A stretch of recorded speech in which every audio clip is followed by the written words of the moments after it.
Hello friends, welcome to Kalyani's உலகம். இன்றைக்கி இந்த வீடியோவில் காரஞ்சாரமான முட்டை தொக்கு தாங்க செஞ்சு காமிக்க போகிறேன். நம்ம சேனலை இன்னும் சப்ஸ்கிரைப் பண்ணலைன்னா சப்ஸ்கிரைப் பண்ணிக்கோங்க. கூடவே இருக்கக்கூடிய பெல் ஐக்கானை ப்ரெஸ் பண்ணி அதில் ஆல் ஆப்ஷனை கிளிக் பண்ணிக்கோங்க. மறக்காமல் லைக் அண்ட் ஷேர் பண்ணி நம்ம சேனலுக்கு சப்போர்ட் பண்ணுங்கள். இப்போ வாங்க செய்ய ஸ்டார்ட் பண்ணலாம்.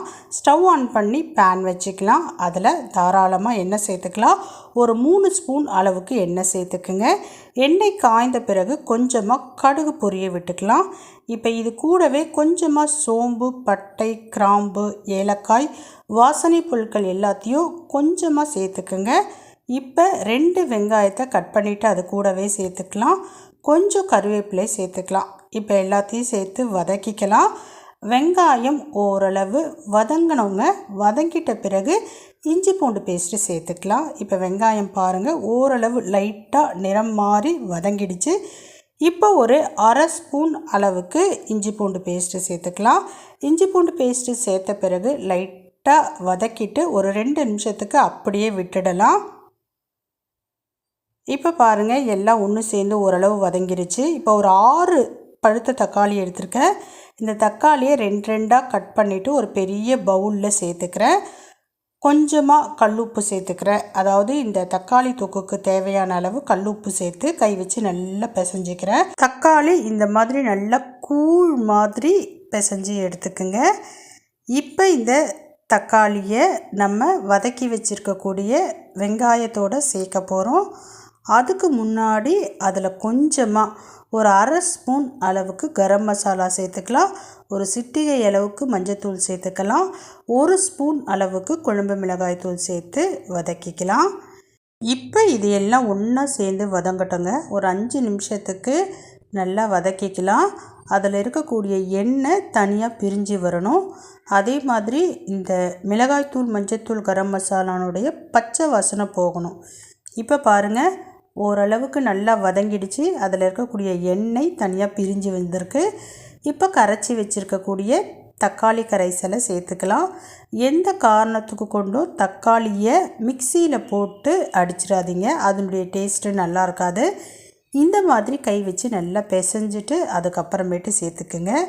இப்போ தட்டு போட்டு ஒரு 10 நிமிஷத்துக்கு சிம்மில் அப்படியே விட்டுடலாம். இப்போ நான் ஏற்கனவே ஒரு 6 முட்டையை வேக வச்சு தோல் உரித்து எடுத்து வச்சுருக்கேங்க. இந்த முட்டையை இப்போ நான் வீடியோவில் காமிக்கிறேன் பாருங்கள். அந்த மாதிரி சுற்றி லைட்டாக கத்தி வச்சு கீறிக்கிங்க. ரொம்ப ப்ரெஸ் பண்ணிடாதீங்க, முட்டை துண்டு துண்டாக ஆகிடும். லைட்டாக ஒரு கையில் எடுத்து வச்சுக்கிங்க, இன்னொரு கையில் கத்தி வச்சு லைட்டாக ப்ரெஸ் பண்ணிங்கன்னா போதும். ஸோ இந்த மாதிரி ஃபுல்லாக லைட்டாக ப்ரெஸ் பண்ணி கீழே எடுத்து வச்சுக்கிங்க ஒரு தட்டில். இப்போ நம்ம இந்த முட்டை எல்லாத்தையும் அங்கே தக்காளி தொக்கு கொதிச்சிக்கிட்டு இருக்கு இல்லைங்களா, அதில் சேர்க்க போகிறோம். இப்போ தட்டு நான் ஓப்பன் பண்ணிட்டேன் பாருங்கள். தக்காளி தொக்கு நல்லா சுருண்டு வதங்கி வந்திருக்கு. எனக்கு பார்த்திங்கன்னா இந்த தொக்கு கரெக்டான பக்குவத்தில் இருக்குங்க. அதாவது நம்ம கரண்டி எடுத்து விட்டோன்னா எல்லாம் ஒன்று சேர்ந்து வரணும். இந்த மாதிரி இருக்கணும், அப்போ தான் நல்லா டேஸ்ட்டாக இருக்கும். தக்காளி தொக்கு ரொம்ப தண்ணி ஆயிடுச்சுன்னா முட்டை அந்த அளவுக்கு டேஸ்ட்டு வராது.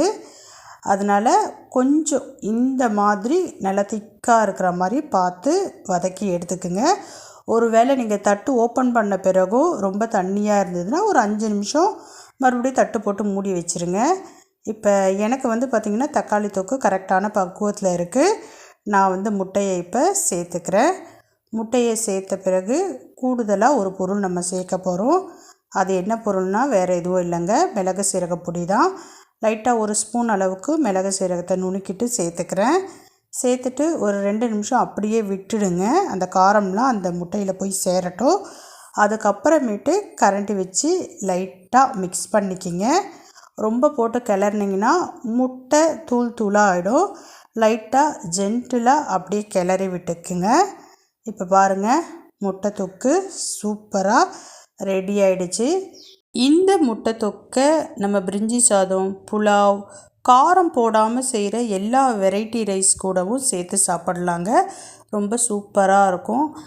இது இல்லாமல் டிஃபன் ஐட்டத்துக்கு தோசை, சப்பாத்தி, இட்லி இது கூடவும் சேர்த்து சாப்பிடலாம். ரொம்ப ருசியாக இருக்கும். செஞ்சு பாருங்கள். எப்படி இருக்குது அப்படிங்கிறத மறக்காமல் கமெண்ட் செக்ஷனில் சொல்லுங்கள். நம்ம சேனலை சப்ஸ்கிரைப் பண்ணிக்கிங்க. முடிஞ்ச அளவுக்கு எல்லாருக்கும் ஷேர் பண்ணுங்கள். இப்போ நான் கிளம்புற நேரம் வந்தாச்சு. பாய்.